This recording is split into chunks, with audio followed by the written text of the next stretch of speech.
Hello बच्चों, let's read this question. If air is bad conductor of heat, why do we not feel warm without clothes?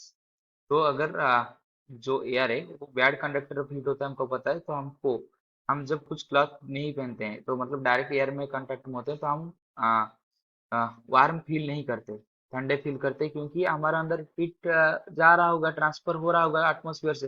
लेकिन हमको तो पता है कि यार बैड कंडक्टर उसमें से हीट नहीं जाना चाहिए, ऐसे कैसे हो रहा है। तो उसके लिए जो की कंसेप्ट है,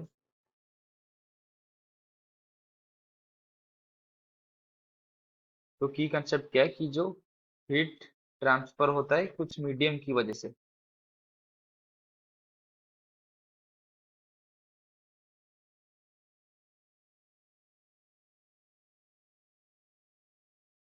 अगर कुछ मीडियम की वजह से हमको हीट ट्रांसफर करना पड़ेगा तो दो तरीके से हो सकता है। बिना मीडियम से रेडिएशन से होगा, लेकिन मीडियम से थ्रू होगा।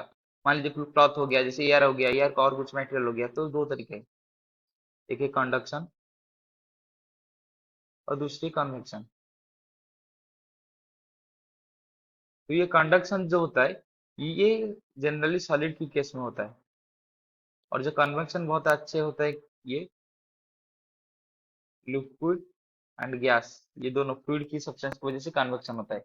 तो जो एयर है वो ब्याड कंडक्टर है, इसका मतलब जो एयर है वो क्या करेगा,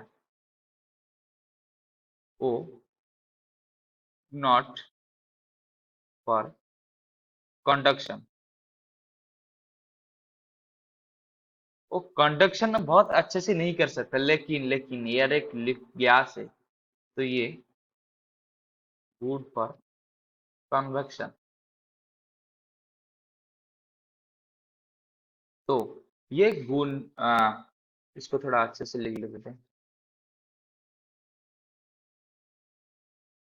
तो ये कंडक्शन की थ्रू हीट फ्लो करने के लिए अच्छे नहीं है, लेकिन कन्वेक्शन के थ्रू अच्छे से हीट फ्लो कर सकता है। इसकी वजह से हम जब कपड़े नहीं पहनते, मतलब डायरेक्ट एयर कंडक्ट में होते हैं, हमको ठंडे फील होते हैं। क्यों? क्योंकि ये कंडक्शन तो नहीं कर सकता, लेकिन ये कन्वेक्शन के थ्रू हमारा जो हीट है वो ट्रांसमिट कर देता है ये सराउंडिंग को, इसकी वजह से हमको ठंड फील होता है।